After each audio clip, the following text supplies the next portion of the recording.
And those individuals that were considered strong, quote unquote, versus being weak, had a 250% increase in longevity versus those that were the weak category. And those that had a VO2 max that was above about 50% or so had a 400% increase in longevity, meaning they were reducing their mortality rate.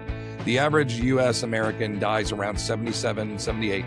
So if you're increasing your average risk of mortality at that date, you're basically pushing yourself further into your 80s, early 90s because of this. Here's the cool part about this. The barometer of strength was this. You could pick up 8 kilos twice to be considered strong. 8 kilos, Americans, is 18 pounds. It is not a lot of weight. So if you had enough strength to pick up 18 pounds twice, that improved your longevity of life by, 8 to 10 years, maybe more. Well, welcome everyone to the Stronger for Today show. My name is John Heringer. I'm the Chief Motivator over at Method 3 Fitness. And this show here is where we interview and connect with other Bay Area leaders, but also experts in the strength and conditioning community to elevate the health and wellness of our community and help everyone live stronger for today. So I'm joined by Mr. Robert Linkul. So Robert, tell everyone a little bit about you and then we'll dive in. Well, number one, thank you for having me. Happy to be here and to chat with you. One thing I love talking is aging and strength and everything in between. So my name's Robert Linkul. My wife, Keegan, and I run TOA, trainingtheolderadult.com. And half of our business, we have clients, about 60 that we work with in-house, little 500 square foot studio in here. We train some clients in-house and other online. And the other half of our business is continued education for other coaches on how to work with older pops. Over the years, I'm entering my 26th year of doing this. And over the years, I've heard from many, many coaches, how do you do this? How do you overcome knee replacements and clients that are going through cancer, an Achilles tear, a frozen shoulder? And after some time, I started to do some webinars in early 2014 and 15. And as it just kept coming together, I kept getting the same questions over and over again. I said, man, we needed to put this together, do an event. So we did a live event. That went well, and that turned into a certification, and that turned into a membership, and has kind of grown into what was kind of a side gig. Was violently forced to the front of the efforts of our day-to-days when the pandemic closed down the gym. So education became priority number one. Blessing in disguise. We were in a complete panic with the gym closed down and thought, how are we going to make a living here doing this? Education really became a big priority for us. And lucky for us, coaches like yourself and your staff, Susie and the whole team over there, we absolutely love you guys and love the opportunities to work with you. And we've had other coaches, other facilities and whatnot work with us over the years to where we're able to do it as a full-time effort. So love it. Yeah, I love doing this. Years, bachelor's degree from Sac State, a master's in personal training, sports science, 25 years of experience, NSCA certified, all that good stuff. But I come with lots of years of experience and a passion for this, for sure. Lots of years and lots of letters. I love it. Yes. And the name of that's Training the Older Adult. Yes. trainingtheolderadult.com. Yes, sir. Yep. Perfect. So for the audience listening, for those of you that don't know, at Method 3, all of our coaches are credentialed as certified personal trainers. And then we go above that because our primary demographic that we work with, that we're passionate about working with, to truly, just like our slogan says, live stronger for today, is the older adult. So 40, 45, 50 plus, and really helping serve that market, because in our experience, it's underserved. And that's honestly why Robert's education has been so great, because getting on board with Training the Older Adult and Robert, he has, educated and instructed our entire team. And then now we have access to his online community to literally have that be part of our kind of standard operating procedure for any new coach. Is like, hey, welcome to the team. Now go consume all this information from Robert so we can get on the same page, because this is how we coach. And it's been absolutely great. I think it's been really neat to see all of our partners benefit from this increase in education and knowledge. So I'm excited to dive in. I think, one of the things, before I even start, I'm curious, you could have chosen a variety of demographics, right, to work with, especially given your education. So why the older adult? Like, why do you do what you do right now, and why this demographic? Yeah, it's a good question. I started off from 99 to like 2004. My whole intention was to become a strength coach and work with athletes and go to a university. But as I was doing that, found it very difficult to enter the industry, and always heard if you don't know anybody, you're not going to be hired by anybody. And I found that to be quite true after sending out Yes. over 100 applications, zero, entries, interest in me coming out to get any interviews. So while I was doing that, I'm like, well, I may as well try to build a little bit of a career as a personal trainer. At least I'm getting to train people on the side, was my mindset. And after about a year and a half, 2 years of that, it was kind of my primary and only source of income. And I got pretty good at it. And the more people I started to work with, the more people that would come to me and they go, oh, I get my knees really ache when I do this. And I so, well, here's some of the things I do as an athlete and I've researched, and that would help them. And then they'd send me their parents, and their parents had bad backs and we're going to get a knee replacement. I'd research that. I'd get into it. I myself started to have a lot of limitations, had back surgery, both of my hips, arthroscopies, both of my hips replaced, cancer, lung cancer, thyroid cancer, hernia repair, ganglion cyst, carpal tunnel, like all these things from damages of poor lifting technique, of excessive training. I didn't have a coach and I wasn't terribly gifted as a hammer thrower. So while pursuing my career, I was sponsored by Reebok. I was like, I want to go to the Olympics. I just kind of followed what other people did. And since I knew I wasn't very talented, I just doubled it. If they're squatting twice a week, I'll do 4 days a week. And I just ruined my body. I just trashed it. And so as I continue to rehab and rebuild and have surgeries, that list of everything I kind of just gave you is like, you're 75 years old, man. You've had your Yeah. hips replaced. You've had, carpal tunnel surgery and all this. It's like hernia repairs. That's old guy stuff. So just being kind of obsessed with it and wanting to help people and then going through a lot of it myself, had great opportunities to really connect to the demographic. And that was more rewarding to me than, helping a 15-year-old improve his vertical jump, or a 21-year-old, add 20 pounds to his bench press. That's all cool stuff. But Yeah. I found people that were struggling or almost dependent on a walker or a cane, building their way back to being completely independent and being able to go on a cruise and do it. I found that so much more rewarding. And so I just Yeah. dove into that, head first. Love it. Yeah. And some of the stories we've been able to glean now from helping our partners do the same and improve that strength, the substantial and honestly quite emotional situations that they've encountered that they've been able to assist and get through because of the coaching and training that they've been consistently doing, Mm-hmm. specific as relates to strength training, is honestly unbelievable. So you talk about rewarding, and Truly it's like, life-changing. I mean, Truly. life changing. I mean, Yeah, I seriously, truly. some of these videos, I'm like, give me the box of tissues so I can rewatch this thing again. It's just Yeah. amazing. So, I love it. Okay.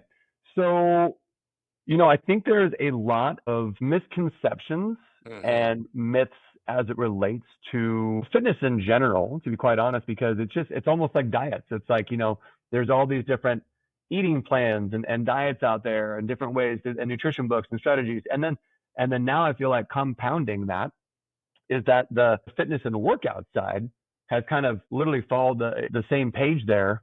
And now there's a bajillion different fit. No, you got to do this. No, you got to do this. No, it's more cardio. No, it's more strength. And what I love seeing come out, some of the guys, obviously like yourself, like Dr. Tia and Huberman, is this data centric, because you're a very science based approach guy, and I love it. Mm-hmm. Data centric view that's just like, hey, all these workouts are important. Strength training is That makes sense. extremely important, and That's the here's why. foundation. Yep. Yes. And I think historically, right, I think people were used to like, oh no, I got to do all this cardiovascular work and stuff. And I'm not saying that's not important. I It can hear you. be it's a part of the puzzle, right? Absolutely. But that this foundational component of strength training. So can you elaborate a little bit on, let's start first with some of the misconceptions, some of the fears that people experience, so that hopefully we can kind of allay those and put those to rest so that they Sure. can then be ready to hear about the benefits and why they need to kind of participate. Yeah, and this is a touchy subject for me because I do get a little bit passionate about this. Unfortunately, you named really good doctors who are out there. Andy Galpin, Dr. Gabrielle Lyon, Belinda Beck. There are many great doctors out there who are giving good advice.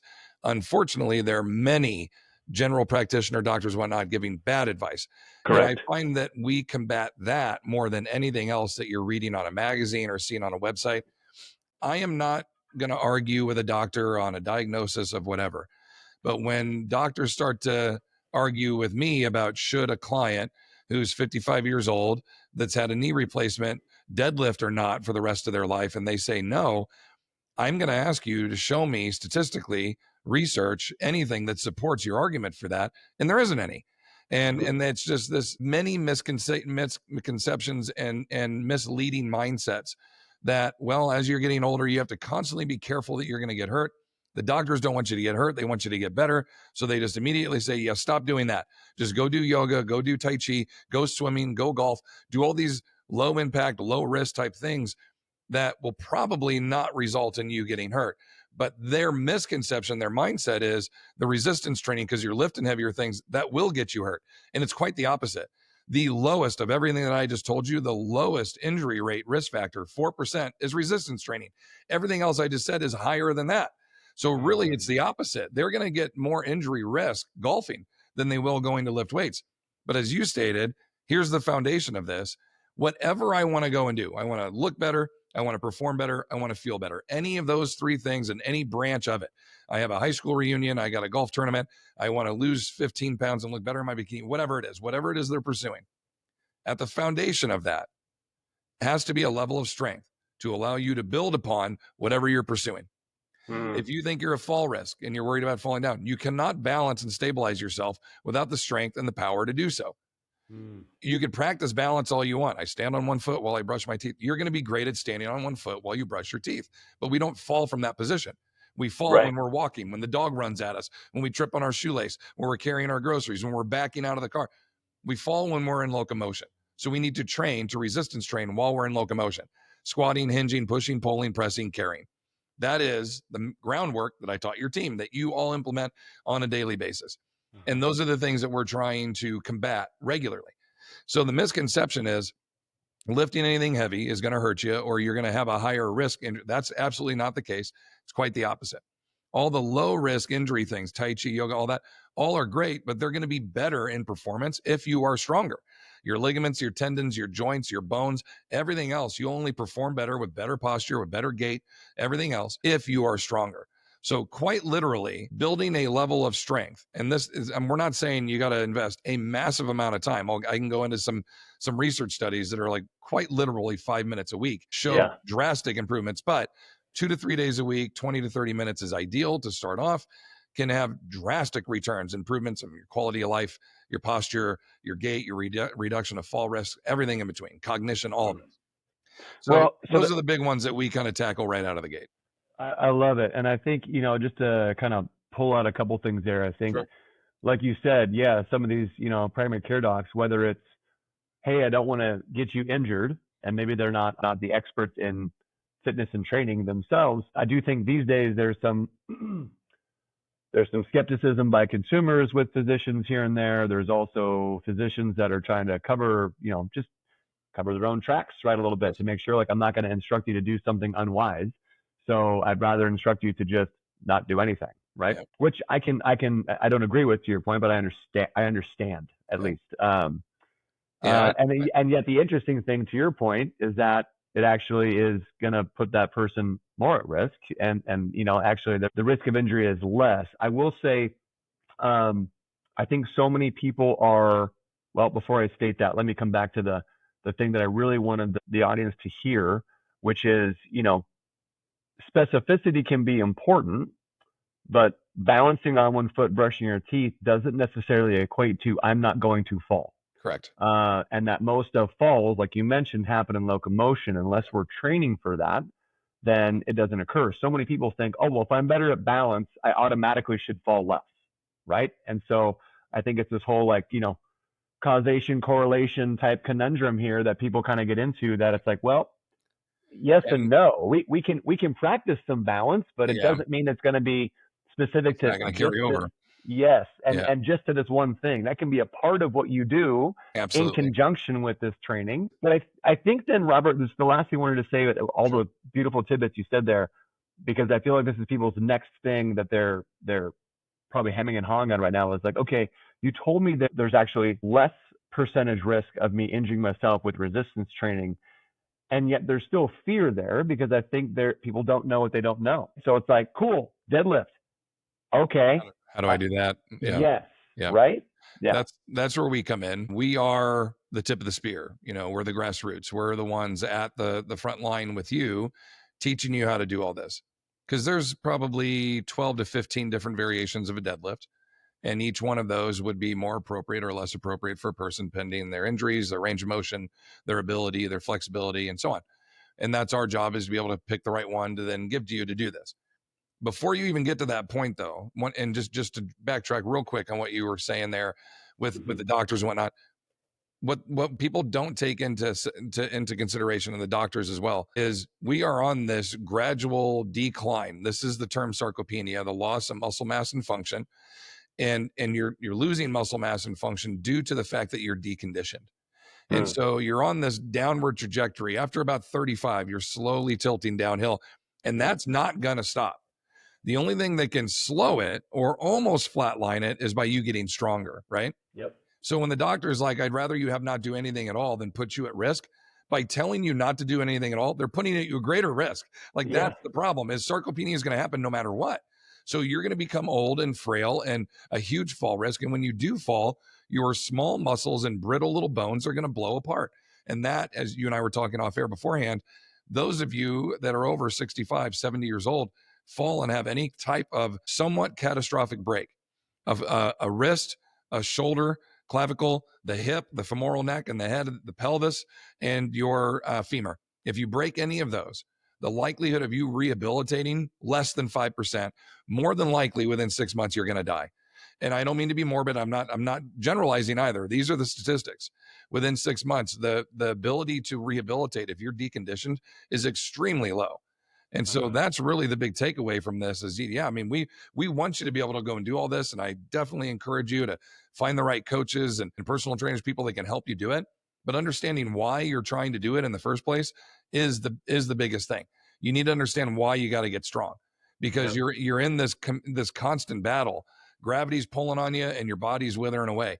And the only way to really combat that and to build against it is to resistance train, to eat well, to get enough sleep, to continue to challenge yourself cognitively by conversation and interactions and whatnot. All of this goes to helping you age appropriately. And the last bit with that is, what we want to consider is, when you see somebody that's 75, 80, and they still have good muscle mass and they can still get up and down off the floor, maybe they can still do a chin up, and you look at them and you're like, look at that guy. Like, what an amazing guy. That guy, he must be something special. He's nothing special. He's what he should be if he's resistance training his whole life. He's not an exception. He's not exceptional, right? He's what we all should be, when really, because the entire demographic doesn't resistance train, when you see somebody that does, you're like, wow, that guy's amazing. We could all be like that if we continued. Let me ask you, do you ever plan to stop resistance training in your life? No, I'm going to live to 100, Robert. So exactly. that can't happen. Exactly. So if we want to be centennial athletes, right? I'll pull one from Dr. Attia.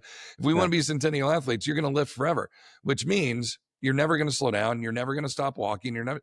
So that's if I want to keep doing all that, I have to keep doing it at a high level. And even though I won't be able to do it like I did when I was 20 or when I was 40, it's still a really high level. That should be the expectation.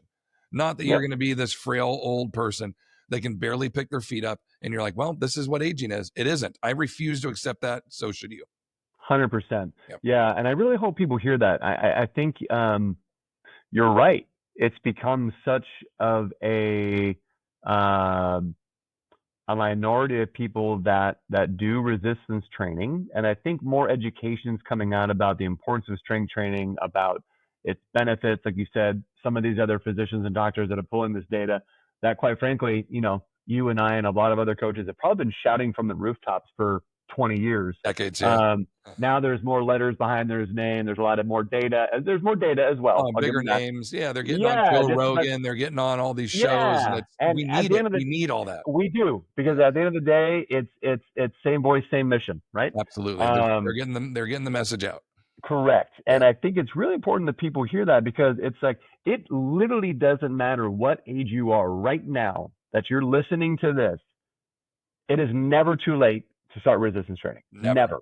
The caveat on that, which I know people are like thinking in the back of their mind, is, well, how do I start? Right. And so legitimately, there's people like Robert, and should you find someone ideally that is a little bit more of an expert in training the older adult, well, yes, like anything else. If I want to get better at golf, I'm not going to go grab some guy off the street. I'm going to try to look for like a golf expert or a golf fit pro, right? Like anything else.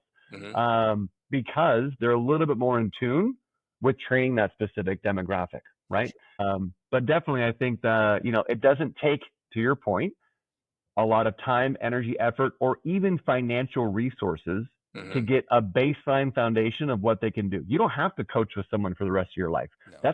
That's up to you if you want that kind of accountability and support, right? Yep. And progression and everything else. If you're a little bit more of a do-it-yourselfer, that's great. Get the foundation of knowledge and education you need, and then go for it, right? I want to speak to what you said, which is something I think we forget, because heck, we're just going through life. We're just waking up and it's just another day. And then, hey, we want to go on this vacation, or hey, I'm retired now, I'm going to play some more golf, I'm going to do this. I think it's sometimes lost that, I wouldn't really want to call out what you said. After 35, regardless of what you do, which is 100% true, all of our beautiful, good hormones and everything else is just on a slow decline. And to your point, the only way, amongst other things, with like you said, sleep, nutrition, keeping your blood pressure, all these different factors, right, to help stem that decline to be not as drastically downward, possibly flatline it a little bit, is resistance training and holding on to some of that muscle tissue. So can you speak to, Robert, some of the other benefits? Because I think now it's like, okay, we painted this picture of, what people are fearful of, right? And speaking of some of their concerns and pain points and things, a little bit more of the, why it's important. But I really want people to understand, besides kind of flatlining this, what does that mean for them? What are some of the other benefits? Like, hey, so does this mean I'm not going to fall? Like, statistically, what does that do? What else can I do with this? And I know some people might have some things in their head, and I think Robert and I can, add some color to some general like life things that you're probably going to be able to do as well. But can you speak to some of the benefits that people are going to obtain? Dr. Peter Attia was on Joe Rogan in 2021. I can get the exact episode for you, but he speaks to a study that was completed in that year that looks at older adults over age 65, and those individuals that were considered strong, quote unquote, versus being weak, had a 250% increase in longevity versus those that were the weak category. And those that had a VO2 max that was above about 50% or so had a 400% increase in longevity, meaning they were reducing their mortality rate. The average US American dies around 77, 78. So if you're increasing your average risk of mortality at that date, you're basically pushing yourself further into your 80s, early 90s because of this. Here's the cool part about this. The barometer of strength was this. You could pick up 8 kilos twice to be considered strong. 8 kilos, Americans, is 18 pounds. It is not a lot of weight. So if you had enough strength to pick up 18 pounds twice, that improved your longevity of life by, 8 to 10 years, maybe more. And statistically, it's all, and Peter does a much better job than I'm giving you. He talks about, like, if you smoke, it's a 50% increase in all-cause mortality. If you have type 2 diabetes, it's 100%. If you're weak, it's 250% increase all-cause mortality. And if you're, over 20% or whatever it is on the VO2 max for your age per capita, it's 400%. So it's great to hear him talk about all that. And that research study suggested, with the strength that we're now going to start to improve ourselves on, 20 minutes twice a week, 3 times a week, like, it's not a huge investment, but here's all the great returns that come from it. Number one is you improve your grip strength, which helps a ton with articulation of your hands. So your ability to turn keys, open doors, open jars, open windows, hold a coffee cup, holding coffee cups, stowing, anything, and that are small articulating strengths and agilities of the hand. Fights off neuropathy, fights off arthritis, carpal tunnel, etc. The more you utilize your grip and your grip strength, the better the length and longevity of your hands will continue to be, which are really important for us. Just the same for the hands goes the feet. The more toe break, your big toe being able to flex and move and be pliable, makes you less of a fall risk by 200%. If you can get, I think it's like 30 degrees of flexion in your big toe, which basically, if you take a long stride, your toe breaks up about 30 degrees off the floor. you're at 200% less risk of falling down, which basically Wow. means you've got enough ground reaction strength in your feet to, if you stumble or tumble or trip, you can catch yourself. Yep. And then all the value in between, from improved energy levels, improved mood, improved sleep, all of this, you'll see individuals that start resistance training, they stop napping through the day because their energy levels are so high. When you're not napping, you sleep better at night because you're Yeah. tired now. You've given yourself a reason to be tired. My Yeah. mom, my dad, all the time are like, oh, I sleep terribly at night, but they would nap all through the day. I'm like, well, there's no reason for you to be tired and shut it down. I work so hard. Like, the end of the day, it's 7:40. I put my head on the pillow, lights out at 3 a.m. Yes. I'm like, no way, no way. That was 7 hours. Like, it goes so quick because I'm exhausted. And that mindset, like, it doesn't need to be that extreme, but the mindset is like, give your body a reason to be tired. And Mhm. the lifting and the exercise on a daily basis will do that. And so we'll improve our posture. We'll improve our kyphotic curve in our neck, where you don't get that forward hunch on the back of the neck. So your posture stays taller. Women over the age of 65 that started resistance training actually got taller because they were kyphotically curving. The Livermore Mhm. studies showed a 1 centimeter increase in their vertical posture and a repression of their shoulders down. You can see their necks again because their necks were hooding up from curving their head over. When you have more articulation in your head and your neck, you're less of a fall risk because you're not fused together and you're not a forward tilting top that's just ready to fall over at any moment. Yeah. You increase your gait length. That's how long your step is, which right now, currently, you should be able to fit one of your feet in between your 2 feet. So let's say you wear a size 10. From the back of your left heel, take a step to the front of your right toe, should be 30 inches or more, which means in between your two size 10s is another size 10. That's kind of the average healthy gait. Mine is 44 inches on my right, 42 inches on my left. And by measuring those, you can see any muscular imbalances you have or impingements, etc. Which of my hips works better after hip replacements? You can see by 2 inches which one does better. And if they were to blindfold me and just let me walk, I'd walk in a huge circle. But we do a really good job of like articulating and spatially aware enough when we walk to manipulate ourselves to keep ourselves in good postures. And if you can't do that because you're so weak that you can't take these long strides, well, the second your momentum gets out of this spinning top balance position, Mm. spinning tops, as soon as they're You're on going balance, down. they go down hard. And That's then it. you might try to rescue it and you go down even harder. And then Mhm. we're right back to the start of this, the broken forearm, the broken clavicle, yada, yada, yada. And, a 70% chance of survival after that, or excuse me, a 30% chance of survival after that. And there's obviously got to be something to be said about the amount of muscle mass that you have if there was maybe not like a catastrophic fall, but even these little falls, if I fall and I somewhat slow myself down and I land, or I fall and I fall into the counter or on the bed, something. If I have some muscle mass, I'm probably going to be a little bit more resilient. Yeah. Is that We is want to that be correct? you want to be dense enough to survive the fall. You Yep. want your bones to be dense enough to survive the fall. And if anything that's broken or damaged, it's your ego from everybody watching you fall down. And that's okay. I'll take that, 10 times over. Like, that's I'm good with. Yeah, if you are strong enough and dense enough, unless the fall is exceptionally hard or something falls on you, then it's like we're only gonna be able to take so much as anybody will. But there are falls that you'll watch people and you're like, they kind of fell in slow motion. And they're like, yeah, they broke like 8 bones when they did it. And you're like, no way. They're so frail. They're Mr. Glass.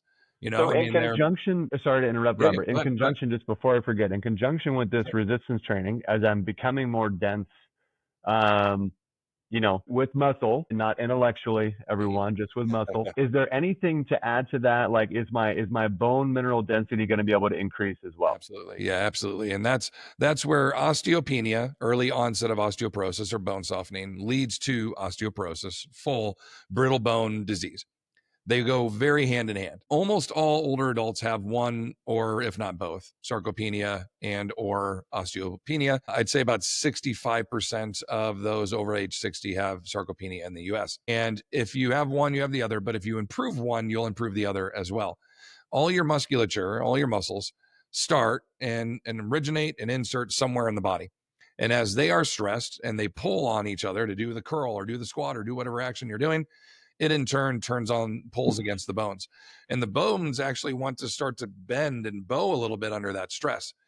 And if you are well nourished enough and you are giving your body enough rest and recovery, your body will start to, osteoblasts and osteoclasts start to go in and do their job. The osteoclasts go in and they eat away all the old bone, and the osteoblasts come in and they build in all this new bone. And because the demand you've been placing on the muscles, the bones are now becoming more dense along for the ride. And so you get to improve your overall bone density, improve your muscularity as you do that, all while improving your gait and your posture and your strength. Like, all this stuff can happen in as little as, this is an amazing study that was just completed in March of this year. Not an assisted living facility, but a community living. Everybody lives in one huge apartment complex. They all go downstairs, they eat, they have all this, there's entertainment, this and that, but they don't need anybody there to help them live. They're just all living together like a big apartment complex. They took a hoist leg press and put it in the lobby. And everybody that came down, they tested them. And they said, okay, here's your 10 rep max. Once a week, we want you to come down, get on this leg press whenever it's available. We don't care when. Come down and get on the leg press, do a set of 5 with this amount of weight. They gave them the projected weights of about 80% of their effort. And they said, do a set of 5, rest 30 seconds, do another set of 5, rest 30 seconds, do another set of 5. That's it. 3 sets of 5 once a week. And they did that for like 8 months. And all the people that did that improved their grip strength, which all those things I just told you improve when you do your grip strength, improve that. They improve their posture 1 to 2 centimeters. They improve their bone density of the femoral neck, which is the number one area to break when you're older, when you fall down. Their bone density in their pelvis, their lower body, upper body strength, their upper body push and pull strength, all of this from 3 sets of 5 once a week. So imagine from a leg press. From a leg press, that's it. I mean, you have to lock in the hoist. That's the beautiful thing about the hoist leg press is the seat that you're sitting against, it reclines and moves away from you. So it simulates a squat or a deadlift. So when you lock in with your arms, you got to hold on or you're getting shot off of this thing.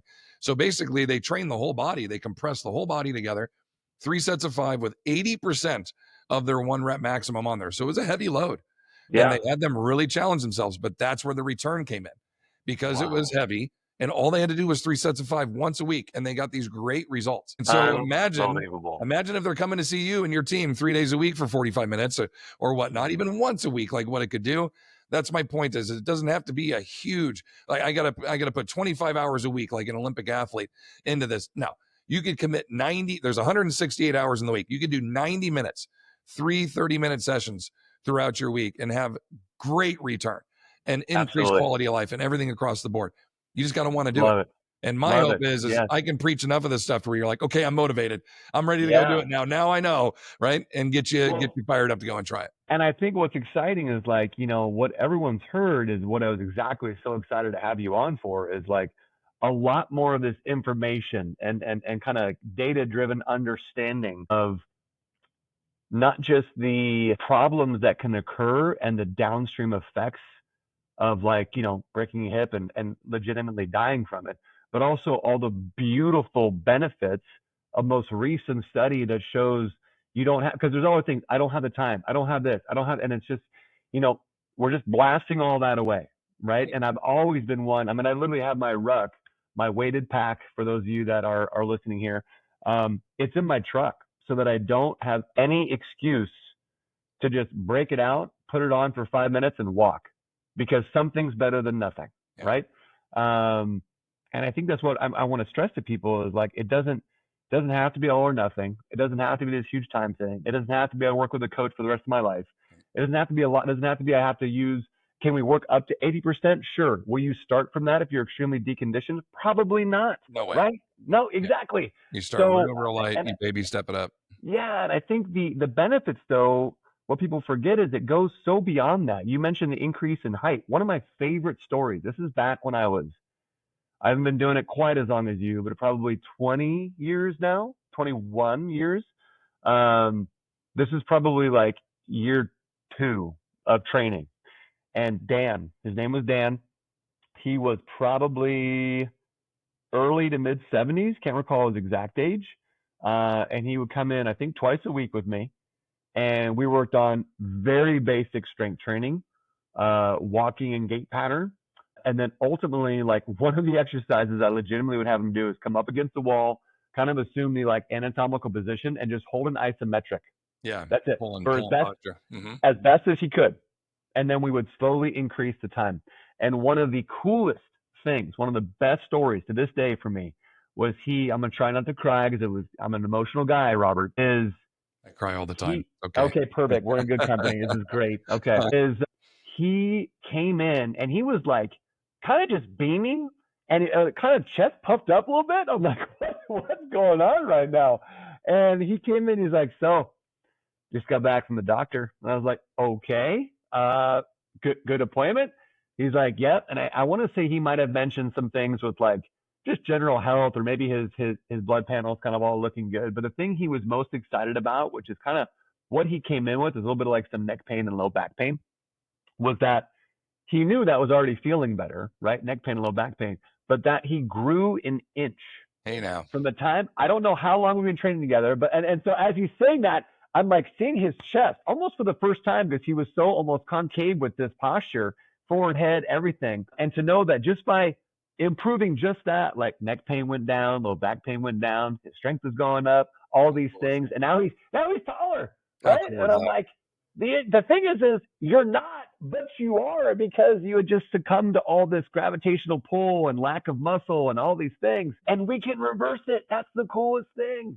At any point. Um, At any uh, point you can reverse it. And man, that's the just beauty such of it. good stuff, Way to go, man. coach. Such That's so good stuff. cool. Yeah. It's and I actually wrote down, I was trying to guess what you were going to say, and I wrote down meds, because we get a lot of clients that'll come in and they're like, I got a neck issue, and they train, and 6 months later they'll come in similar and they'll be like, my doctor just took me off my blood pressure medication. They said I'm in such good shape I don't need it anymore. And I'm like, way to go, dude. Like that's Wow. huge, and they're like, Yeah. I came here for you to help me with my neck, and look what happened. And it's like, Yeah. you even sometimes they kind of like stumble into it, like they just start to improve everywhere. Yeah. Those are the things that are really rewarding when you see someone that's so happy about the work they've put in. And here's I don't mean to get like, gloom and doom on it, but here's the concern with, you start to resistance train. And I love that you brought up rucking, because basically what we ask our clients to do is 20 to 30 minutes lift Monday, Wednesday, Friday, ruck Tuesday, Thursday, Saturday, Sundays, go do whatever. We just want people to be active. The goal is 225 minutes a week, which is 32 minutes a day. So if you can just go out and do stuff every day, but include load at least 2 to 3 days a week, that'd be awesome. If you start doing that and you start to reap all these benefits and you start feeling great, and then you're like, you know what? Taking that trip to Europe, I've always wanted to go see Paris and yada, yada. And so 14 to 21 days later, you come back and we retest you. All you've done is walk around, no resistance training. You've eaten too much. You drank a lot, sat around a whole lot. We will test people fully sarcopenic when they return. Wow. And the problem is your musculature is like a plant. If you stop watering it, it shrinks. All the potential, the muscle fibers you've built, they're all still there. They just start to shrink. The mitochondrial density starts to shrink. Your Golgi tendons that fire and teach your muscles to engage and be dynamic, they start to shrink. And when all that shrinks down, that's frailty. And so that's what we tell you. Like when you start all this, now that you're going to see, you're like, oh, I feel good and I'm doing that. You can't stop. Even when you go on vacation, we just tell people, I don't need you to gain when you're going on. Let me help you gain when you're here. Just don't lose when you get out there. And yeah, go walk and go do this and have a good time. I want you to find a gym, 2 workouts a week for 20 minutes. Like just get in there and play around on the machines. Just move load. So your muscles are like, oh yeah, this is what we do now. We lift weights a couple times a week. Just keep doing that. And the Well, rest of the time, enjoy the vacation. Like that's a I big think concern. This is life now. This is so you. important. Yes. And that's so important because, again, for our older adults, right? Hopefully they are enjoying the fruit of their efforts, right? For Mhm. over the past years and going on these different trips. But I think it's become this societal norm that vacation automatically means I stopped doing anything that was good for me that I did in my normal kind of day-to-day life. And I remember one of my kinesiology professors said the same thing. He's like, muscle, super simple. If you don't use it, you'll lose it. Just that's it. That was the thing he kept Very saying true. all the time. And I think So true. that little information for people, just 14 to 21 days. That's it. That's a lot of trips they're taking, Here's right? my client just got back from a 3-week trip. Here's what she wrote to me. It says, I'll be back on Thursday. Trying to get that to And focus. need to start all over I need again. to start all over again, it says. Oh boy. And it's like she knows it. She can feel it. Yeah. She just sent me that yesterday. And I'm like, I got you. I Yeah. got you, Ruth. We'll get back. And I But think that's they the can thing is feel it. like and we'll have them. We'll always be there for them. But our goal is to help them be there for themselves and to Mhm. help them understand that, like, I don't care if it's like one pair of bands that you bring. I don't care if it's maybe it's a Very good. TRX, it's a hotel gym, Yep. Very good. it's a body weight only workout. we will create whatever it is that's going to be specific to what you can do and the time constraints that you have on this vacation, as long as you can commit to doing it just a few times while you're gone. Our Because just clients will that tell us. little bit will help. Yeah, I totally agree. Our clients will tell us we ask for 2 weeks notice that they're going to go on a vacation, not because I need to do schedule. That's all great and fine as well. But 2 weeks gives me time to find gyms that are near them. And so I'll before Love they it. go, I'll send Love it.